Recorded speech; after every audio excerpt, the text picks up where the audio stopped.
You're on.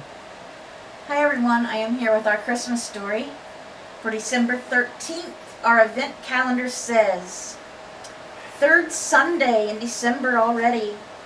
Light the third candle. Give thanks to the Lord, for he is good. Psalm 107:1.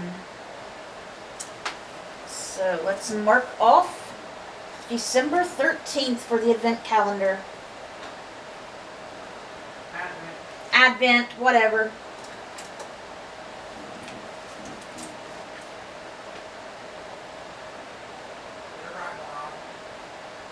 You're 12 days till Christmas, guys. And I got a lot of wrapping to do still. I gotta do that here in a little bit. Yeah, I do. Alright, guys, so the story tonight is called Meant to Be Mine, A Dog Named Savior by Mario Chiozza from Memphis, Tennessee. And here's a picture of him and his dog.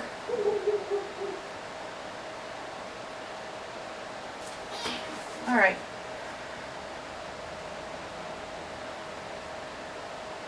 Mario set up a Savior Foundation to help abused and distressed dogs get the medical help they need.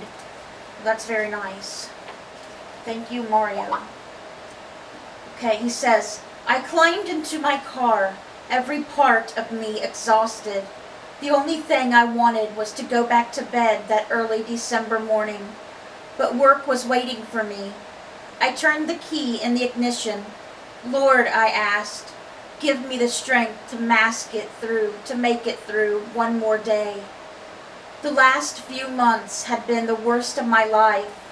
My third marriage had failed, and I was packing up to move with my dogs to a smaller place, picking up every shift I could to get at my job. I was just starting to get back to a stable place, financially stable anyway. After my previous divorces, I'd spent a lot of time thinking and praying about what I could do differently. Now I wondered if I'd learned anything at all. I pulled onto the highway and merged into rush hour traffic. A white pickup cut in front of me. Grrr. And I watched the guy in the truck bed toss something over the side. I sucked in my breath. It wasn't trash.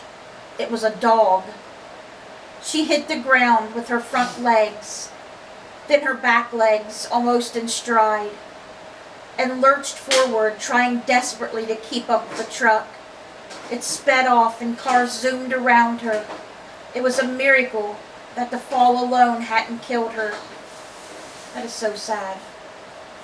Chasing after the truck, still wanting to be with her owner after they dumped her off. She could at least, if they didn't want her anymore, took her to the shelter. Tried to find someone to take her. I had been a rescue volunteer with the Humane Society for years, and I kept my catch pole in my car. Driving close, I opened the passenger side door and got the dog's attention. She stopped, and I reached for her. It's okay, pup, I got you. I looped a catch around her neck.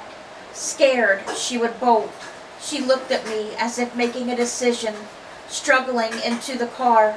No way I was making it to work. I pulled onto the shoulder to call in. Something's come up, I said. I could see the dog was suffering. Her breathing labored. God, why would you put this innocent creature in front of me now? I headed to the vet's office. We need help, I shouted, bursting in. The staff took one look at the animal in my arms and went into action. The wait was agonizing. Finally, the vet came out. She's got a lot of haul ahead, he said. A long haul. But with surgery, I think she'll make it.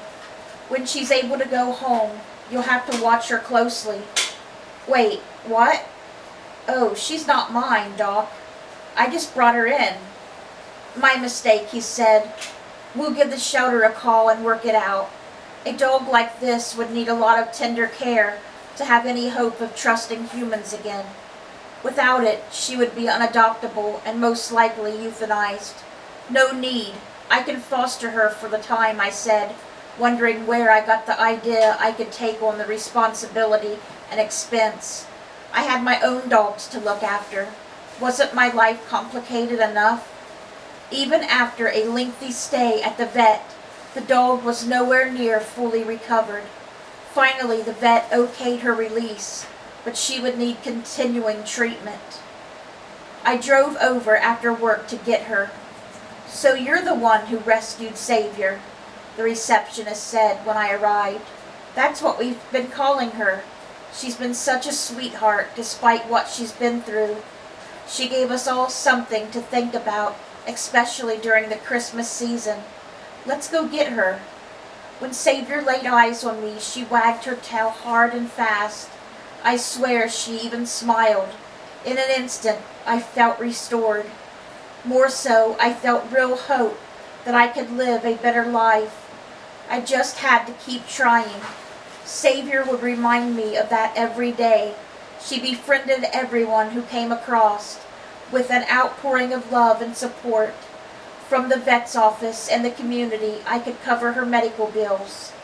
Driving back and forth for her treatments, I watched and learned what it was to be patient and forgiving, and never to give up. Xavier was meant to be mine. God has used me, despite my shortcomings, for something good, and that gave me a path forward. He didn't make mistakes, and would help me make less of them. That poor baby. You can see she lost an eye too. One of her eye sockets is sewed shut. Poor baby. So sad. Thank God that he was there. God put him in that place to get that dog. And it changed his life the way he needed changed. And it changed her life as well. Alright guys, that was our Christmas story for tonight. I hope it touched your hearts. And the next Christmas story is called The Voice I Heard. Sounds like a good one. I hope you guys enjoyed that. And God willing, we'll be back again tomorrow with another Christmas story. Let's bring those souls to Jesus. Good night, guys.